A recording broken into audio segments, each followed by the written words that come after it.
Hello and welcome to Blockchain Gaming World, episode 128. I'm Jon Jordan, and joining me today we have President and co-founder of Immutable, Robbie Ferguson. How's it going, Robbie? Good, thanks, John. Good to be here.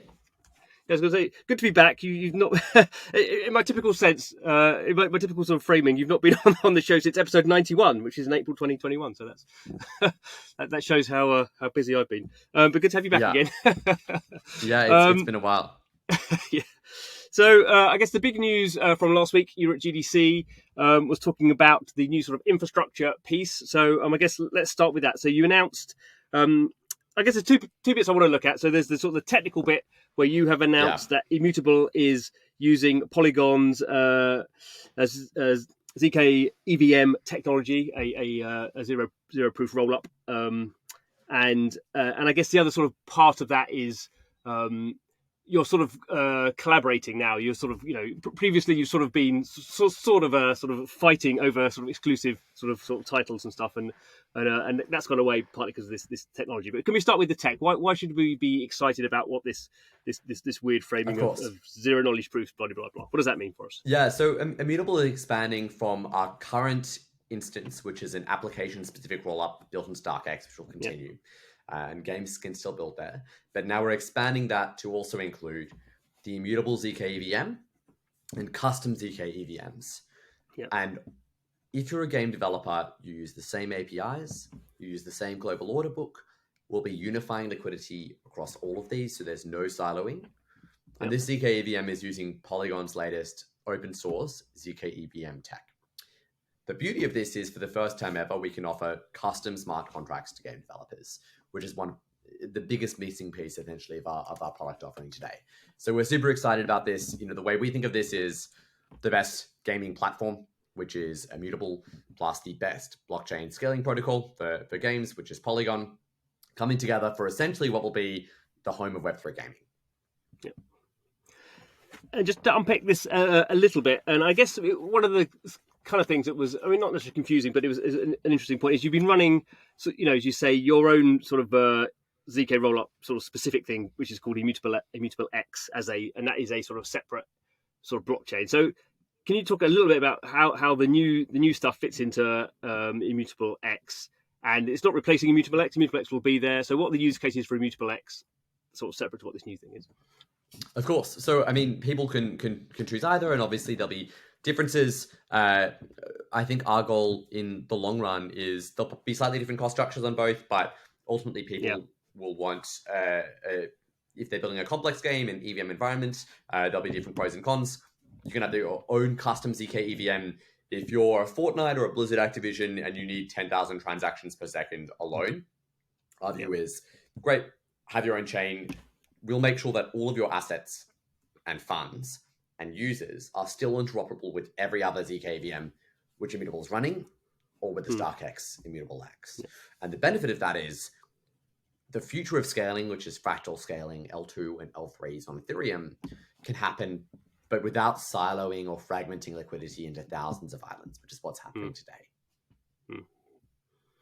Yeah, it definitely seems to be the problem with all these L2s launching is they're like their own little blockchains, which is sort of fine. but as more and more people go on them, then as you say, islands is quite a good terminology for that. And the nice thing about this is, and is it correct that you are, obviously all the stuff that's running in Immutable zkEVMs is obviously has its own shared liquidity. Would that also share through to the stuff on Polygon? Because I guess you're running their sort of as well. So it's the whole thing across Immutable and Polygon.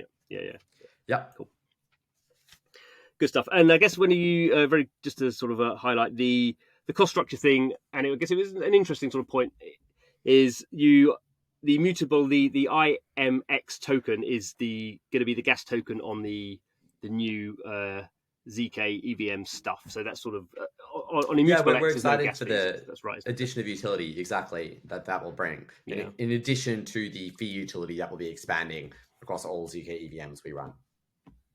Yeah, cool. And how quickly does this stuff come online? When would we sort of expect to see, would the first games come out this year using this stuff, or is this the 2024 thing? No. There will be games live on this in production this year. Testnet will be live in a few months. Okay. Cool. Good. Good. Okay, so we've sort of got the techie infrastructure bit sort of out of the way. I've glossed over a lot of stuff. I'm sure all the techie people are just rolling their eyes at this stage, but I think it is sort of good, and we are sort of I think also the Immutable sort of Polygon sort of deciding that the bigger the bigger market is all the Web2 games rather than sort of fighting for the little slice of Web3 games is also sort of an interesting sort of thing to play on. But I wonder, from a more sort of top-down view, while infrastructure and onboarding and scalability and all these sort of things are clearly important, and we've sort of fixing that problem. Has that been the main problem? Do you think that we've sort of seen blockchain games, particularly Axie get really big and then sort of fall away, and we sort of there's patches of things that maybe you like and patches of things sort of I like, but we've not really seen the sort of sector grow in a sort of a coherent way that maybe when Gods Unchained launched in 2018 we would have hoped. So are we actually fixing the big problem, or is the bigger problem more on the product side?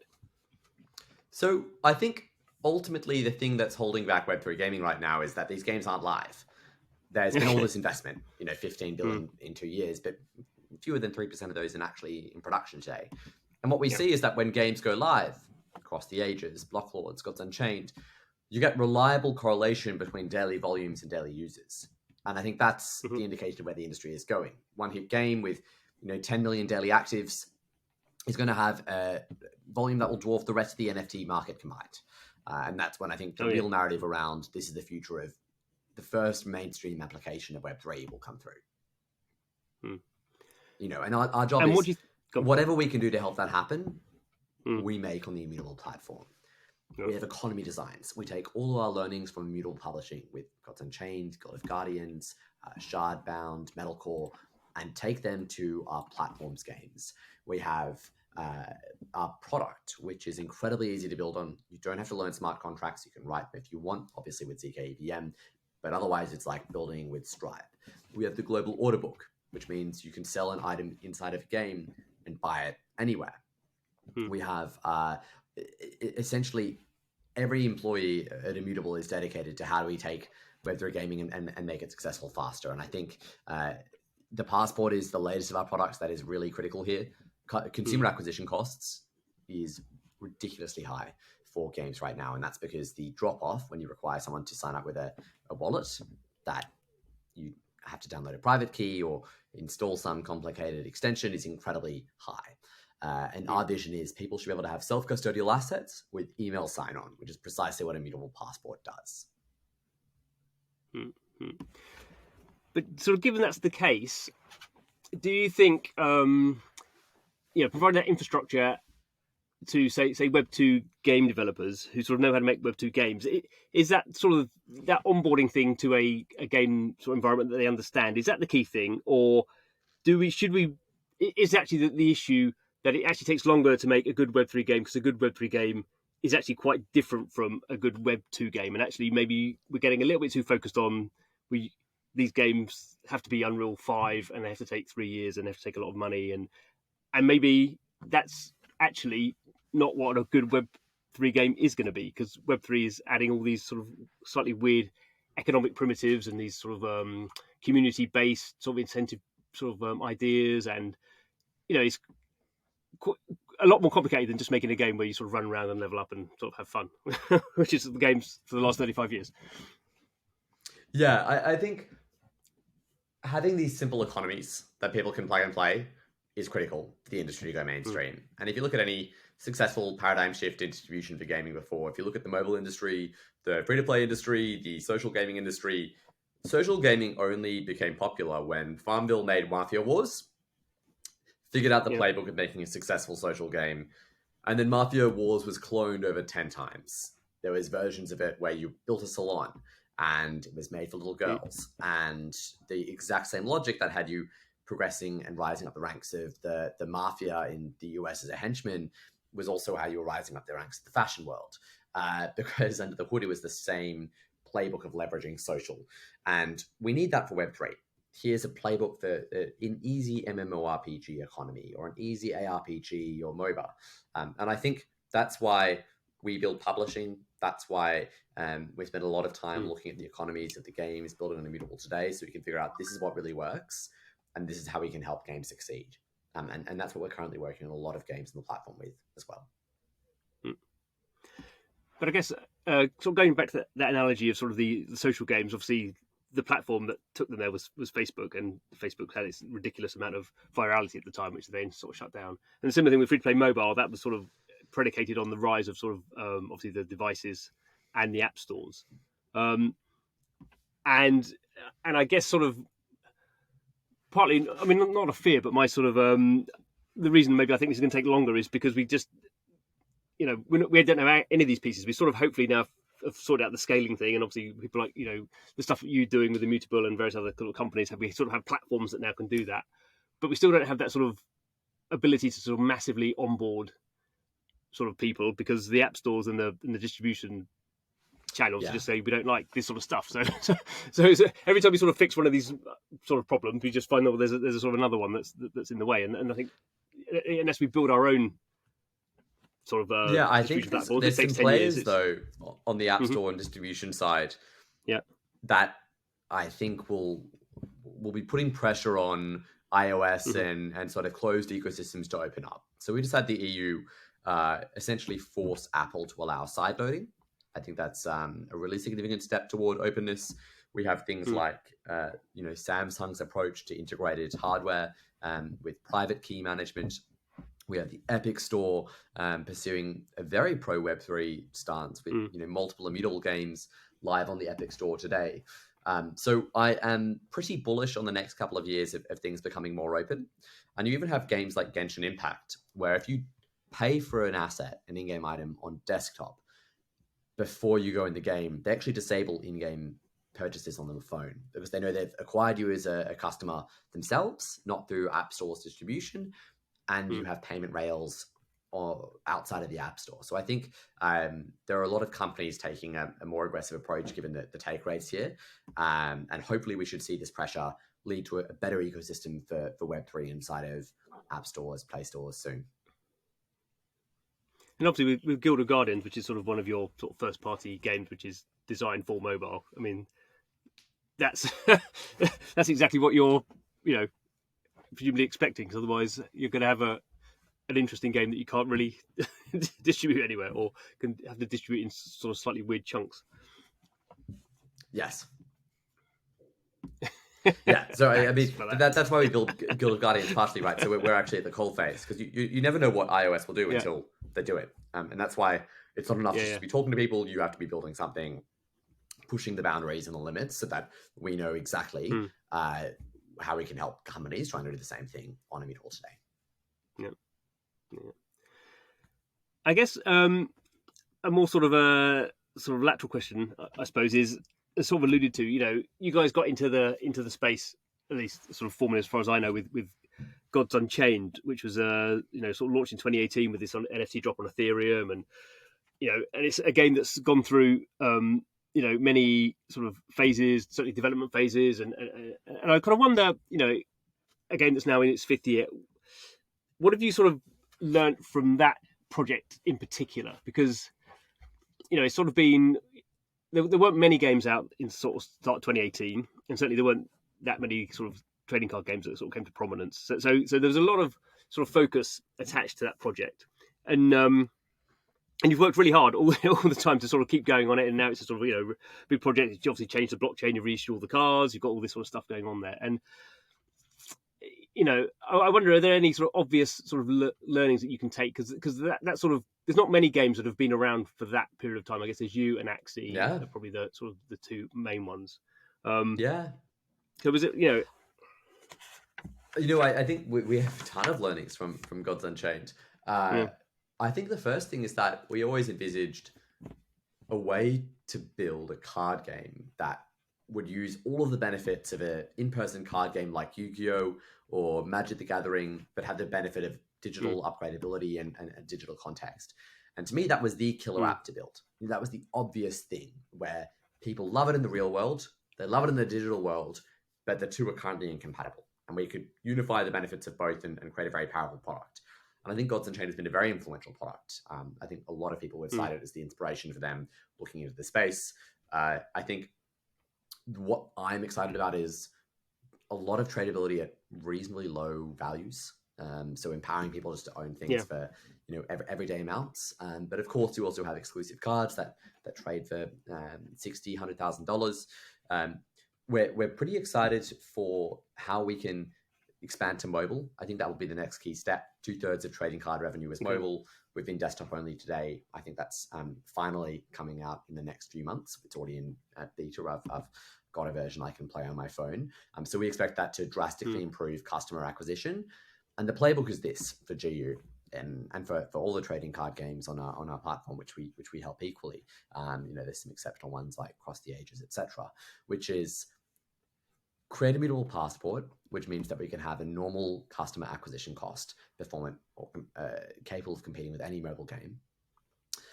Then take these games mobile and build an exceptional onboarding experience where they can experience the value of Web3 in the first 3 minutes.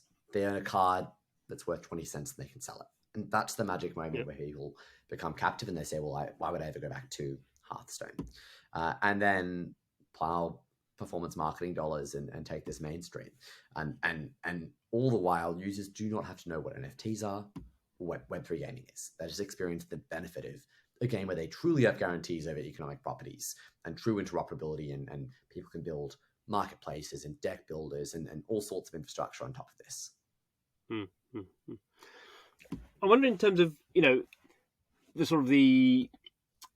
One other thing about I've very much dabbled. I'm not a sort of hardcore Gods Unchained player, but I do wonder for those sort of projects that have been around for so long, do they highlight some of the maybe issues with blockchain games that clearly that Web 2 games have, where Web 2 games can just sort of remove assets and sort of have a much more aggressive approach to sort of redesign, whereas as soon as something's on a blockchain, then obviously immutable is is in your title there, and it's clearly much harder to sort of turn the boat round and do that sort of stuff. Yeah, it is, and I think we've sort of struck the right balance with the balancing portion of seasons, where we say, hey, buyer beware, these can be changed, but after this point they can't be, and at that point you can kind of have economic certainty. At the end of the day, the most important thing is incentive alignment. Which is games can always have some degree of control unless every single thing is on chain, which we're not going to see, but for rare games in the future. And the scalability doesn't even exist. What really matters is what is the incentive of games. And for me, the exciting thing is if you look at Magic the Gathering physical cards, the estimated secondary market cap of the physical cards which are floating around is between $20 and $20 billion. Now, every year, Magic has to create $50 million of new cards that reduce the value of old sets in order to make money. It'd be so much simpler if they could just take, a clip on every trade on the secondary market, and then their entire goal is the incentive of the player, which is grow the economy, grow the player base, make more and interesting experiences where these cards can be valuable without specifically deprecating the value of any one. And that to me is a really powerful future economic model where players don't have to trust even in individual economic guarantees around cards. They're useful, but the most important thing is that the incentive of the publisher is to align incentives to the player. And we see this go wrong all the time. Warzone 2 doesn't let you have any value from Warzone 1. Valve trade locking assets inside Counter-Strike Go and making a $300 million third-party marketplace op skins go belly up. This is where these rights matter the most and incentive alignment matters the most. And I guess in a similar way, do you think that the fact that you have all these assets in a trading card game then gives you the optionality to do things that aren't trading card games? I mean, that's not anything that's been mentioned, Gods Unchained, but clearly built on top. Yeah, whether that's from you or whether you let that. We're already seeing this, right? So people have built some third-party games, but the most concerted effort has been from the Illuvium studios, who are producing a series of games on top of a core set of assets. And the reason I'm excited about that is it all makes the IP more valuable. So people are relating to the characters, they're relating to the world and story that's being built. But one of the greatest limitations of video gaming today is that genres define a game's potential TAM, or total addressable market. Yeah. You have a look at, for instance, a trading card game actually has quite a small TAM. They monetize reasonably well.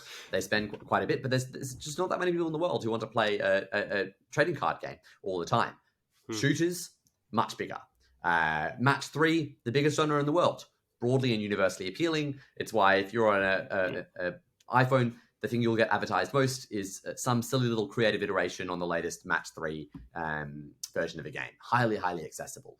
What we can now do is we can take all of these genres, all of these intersecting consumer sets, and have them all play an underlying IP and create this kind of juggernaut of a creative title where people can relate to the characters, the underlying economic value of these assets. And that's what Illuvium is trying to do. They're calling it an IBG, or an interoperable blockchain game genre, where they have multiple genres all created on the same set of economic assets. And the beautiful thing, actually, John, here is one of the main problems for game dev studios today is even the most successful studios in the world, like Supercell, cannot reliably produce a hit.